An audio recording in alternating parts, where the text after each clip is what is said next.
Assalamualaikum warahmatullahi wabarakatuh. Berjumpa lagi dengan kami di channel Sajadah Kiai. Kali ini kami akan membahas 3 karomah Kiai Haji Hasyim Asy'ari. Kiai Hasyim Asy'ari memang bukanlah kiai yang faktual di bidang kesufian. Bidang itu geser ke arah cukir, diampuh sang murid, Kiai Haji Adlan Ali. Bahkan dalam beberapa literatur beliau mengkritik praktek sufi yang berlebihan. Tapi bukan berarti beliau anti. Bagi beliau semua sah-sah saja, asal tidak menyalahi syariat agama. Sebagai kiai khas, beliau sangatlah kental dengan ibadah yang kuat. Malam, puasa, zikir, sholat sunnah, dan beramal soleh. Walau tidak secara khusus bertarekat sebagaimana sang murid Kiai Romli Tamim dan Kiai Adlan yang menjadi mursyid tarekat Qadiriyah Naksabandiyah. Alangkah baiknya sebelum melanjutkan video ini untuk menekan tombol subscribe dan bunyikan loncengnya agar tidak ketinggalan video terbaru kami. Dengan mensubscribe channel ini berarti Anda mendukung kami dalam menyiarkan dunia Islami, serta membuat kami lebih semangat dan konsisten dalam membuat video. Identifikasi kebohongan orang lain. Cerita selanjutnya datang dari penuturan almarhum Kiai Tahmid, guru nahwu zaman Kiai Hasyim. Kang Tahmid ini santri senior asal Brebes, Jawa Tengah. Cerita ini dari Kiai Abdul Haq Brebes yang mendengar langsung dari Kiai Haji Tahmid jaga lempeni saat mengaji. Kiai Tahmid yang saat itu santri kepercayaan Kiai Hasyim menerima tamu. Pernah ditimbali Kiai Hasyim untuk melayani tamu yang datang. Pamannya, Kang Bahruddin yang juga santri senior di Tebu Ireng diminta oleh beliau untuk memanggilnya. Lalu Kang Tahmid bergegas ke dalam Kiai Hasyim dekat Masjid Pondok. Kang Bahruddin mengingatkan agar Kang Tahmid sholat dulu. Namun Kiai Tahmid malah menundanya. Nanti saja, katanya. Saat dinda Kang Tahmid, apakah sudah sholat apa belum? Kang Tahmid berbohong mengatakan sudah.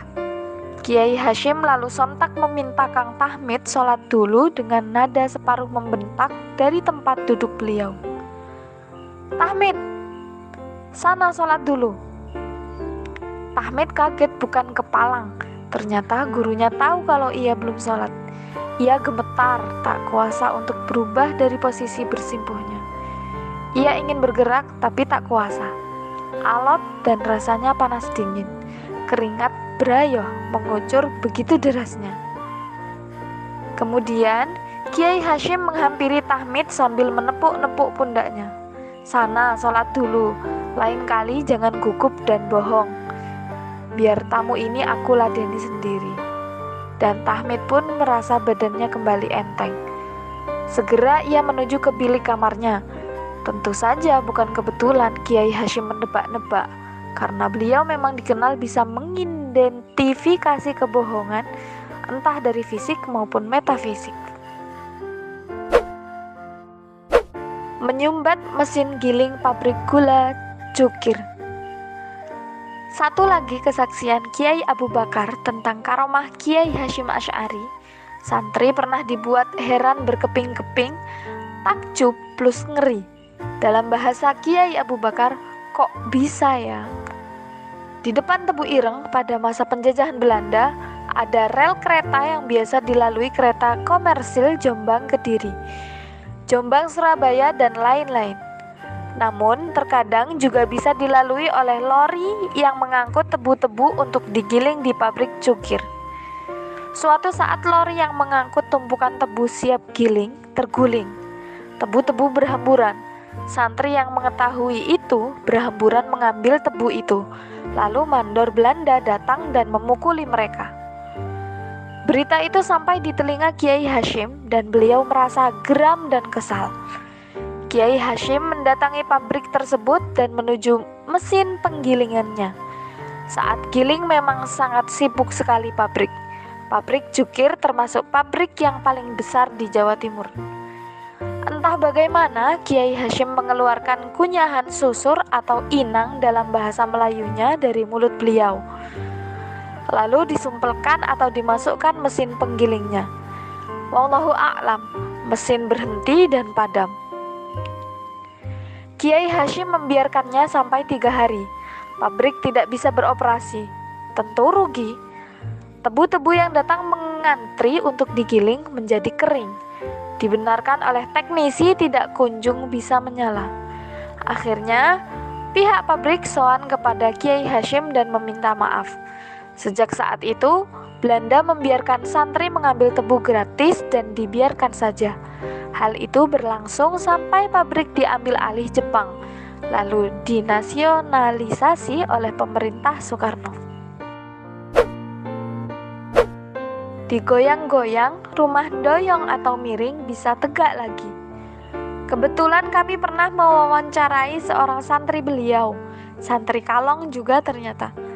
Rumahnya dicukir, rumahnya sangat kecil dan memprihatinkan. Bahkan kita ketemu saja, karena tidak sengaja mengurus dokumentasi bakti sosial perbaikan MCK dalam rangka 120 tahun Tebu Ireng. Beliau namanya Ahmad Thoib. Jauh dari kesan kiai atau ahli agama. Dengan pakaian biasa, beliau ini bercerita tentang salah satu karomah Kiai Hasyim. Suatu saat si Thoib muda merenung di senggangnya waktu. Tiba-tiba Kiai Hasyim datang dan bertanya, "Ada apa nak? Kok melamun?" Ahmad Thoib menjawab, "Itu rumah saya doyong atau miring." Akhirnya Kiai Hasyim mengajak Ahmad Thoib melihat rumahnya yang miring itu. Sesampainya di sana, Kiai Hasyim hanya menggoyang-goyangkan salah satu bagian rumah yang miring. Delalah rumah itu lurus kembali, alias berdiri tegak lagi. Ahmad Thoib terkejut sambil senang. Terkejut karena seperti ajaib sekali. Rumah digoyang-goyang saja yang asalnya miring menjadi lurus. Karena kalau dibenarkan tukang bisa memakan biaya mahal dan tentunya selesai dalam berhari-hari. Di balik semua itu, ia merasa senang dan gembira. Rumahnya bisa berdiri tegak lagi. Kata Mbah Ahmad Thoib, begitulah cara beliau menyenangkan santri. Kadang tidak terduga. Demikianlah 4 karomah Kiai Haji Hasyim Asy'ari. Beliau adalah ahli ilmu dan ibadah. Percaya atau tidak percaya, hal-hal seperti disaksikan oleh saksi hidup.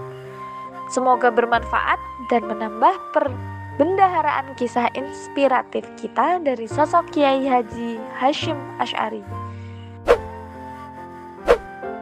Terima kasih telah menonton video kami.